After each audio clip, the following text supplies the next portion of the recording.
Hvad tror du, der vil ske på regnskoven om 50 år? Om 50 år, så tror jeg, at der er stadigvæk regnskov tilbage. Fordi jeg tror, at de kræfter, der arbejder på at bevare den, de er så stærke, at man vil have den bevaret. Men jeg tror, at den vil være splittet op i sådan en masse små, mindre områder. Altså sådan der, hvor man i dag har stor sammenhængende regnskov, der vil den sådan være mere klippet i stykker, kan man sige. Lidt ligesom skoven er i Danmark, der har vi jo også en små områder med skov. Der er ikke sådan nogle kæmpe store områder, der hænger sammen. Hvad for noget medicin ved du, der kommer fra regnskoven? Jeg ved, der kommer sådan helt forstadiet til malariamedicin, kommer fra regnskoven. Det er noget, der hedder kinin, som man har fået fra nogle planter. Så er der også noget p-pille-lignende medicin, man har fået fra regnskoven, og noget smertestillende medicin. Så der er mange forskellige typer af medicin, der kommer fra regnskoven. Og noget kommer både fra planter, og noget kommer også fra dyr. Blandt andet den gift, der er i pilegiftfrøer, det er den, man laver den syntetisk i dag. Men det er den, man bruger til at lamme hjertet med, når man laver hjerteoperationer. Fordi så dur det jo ikke, hjertet slår, så skal du stå stille. Så lammer man lige med den medicin, og så fækker man det så til liv igen bagefter. Hvilke konsekvenser tror du, der vil ske, hvis regnskoven den bliver fuldstændig udslettet? Det vil have kæmpe store konsekvenser for de mennesker, der bor i de områder, hvor der er regnskov i dag. Fordi nedbørsforholdene ændrer sig, så der ikke kommer så meget vand, så bliver det tørre, og nogle steder vil der komme ørken, og det vil sige, så er det jo sværere at producere mad osv. Så for dem lokalt vil det have kæmpe store konsekvenser. Og for alle os andre vil det bare være sindssygt ærgerligt jo. Altså, både med al den medicin, man så ikke vil kunne opdage, og også med alle de dyr, der jo så ikke vil kunne være der. Hvor er det største problem henne ved hensyn til regnskoven? Er det Sydamerika, Afrika, eller er det Borneo, eller? Jeg tror, der er sådan problemer hele vejen rundt, men i Sydamerika der er der rigtig meget olie i regnskoven, og vi har jo kæmpe høje oliepriser nu, så det gør, at der er rigtig mange oliefirmaer, der sådan presser på fra alle sider for at komme ind og udvinde olie, og det er noget af det, der virkelig ødelægger regnskoven.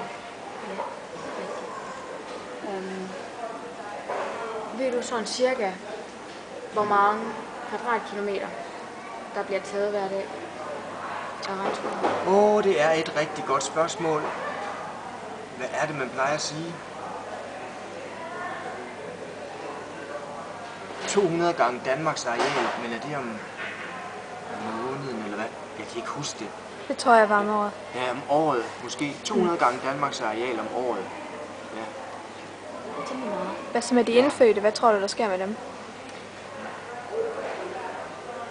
Det der tit sker, når man sådan tager nogen, der har været vant til at leve ude i naturen og været selvforsynende med alting, og så pludselig hiver dem ind sådan i vores lidt mere vestlige verden, der de begynder at drikke og blive sådan stofmisbrugere og sådan noget, så det er ikke sådan, altså de synes ikke, det er super fedt, at regnskoven forsvinder, og de skal til at leve ligesom os, altså. Nej, det er rigtigt. De dyr, der kommer fra regnskoven, hvad tror du, der vil ske med dem? Alle de dyr, der har pels, eller som ser spændende ud, de vil blive bevaret i zoologiske haver. Men alle de små dyr, alle de insekter, langt størstedelen af den forskellighed med dyr, der er i regnskoven, den er jo fra insekter. De vil uddø, fordi der er ikke nogen, der lige sådan kan passe på den lille billeart og den lille billeart, så de forsvinder.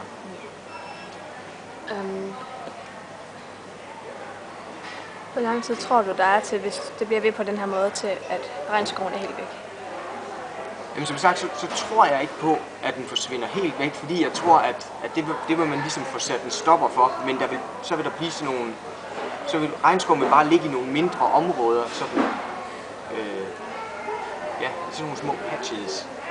Ja, sådan bevaret ligesom her, altså nok ikke lige i en kuppel. Nej, ikke i en kuppel, men lidt ligesom vi har skov i Danmark. En gang var Danmark også helt dækket af skov, og nu har vi sådan nogle små stykker skov rundt omkring, og sådan tror jeg også, det kommer til at gå med regnskov. Så det er helt store spørgsmål. Hvorfor har vi fældet vores skov, når dem nede i for eksempel Brasilien, de ikke må sælge deres skov? Det er nemlig et rigtig vigtigt og godt spørgsmål, fordi at man kan sige, nu kommer vi sådan lidt bedre ved, når siger, I må ikke fælde jeres skov, men vi har jo bare gjort det samme, bare for lang tid siden. Det de kan gøre nu, det er, at de behøver ikke at fælde det hele for stadigvæk at tjene nogle penge. De kan gøre det sådan lidt kontrolleret. Der findes for eksempel sådan et mærke, man kan købe et træ, der hedder FSC. Og det betyder, at hvis man kan få sit træ FSC-mærket, så er det fordi det kommer fra en skov, hvor man kun går ind og lige plukker nogle træer, og så får skoven lov at vokse op igen. Eller der er nogle andre træer, der får lov at blive store, og så kan man sådan gå og plukke i regnskoven. På den måde så slipper man altså for at få fældet hele molevitten, og så kan man jo bruge den også i mange år frem efter. Det kan man jo ikke, når man først har fældet den.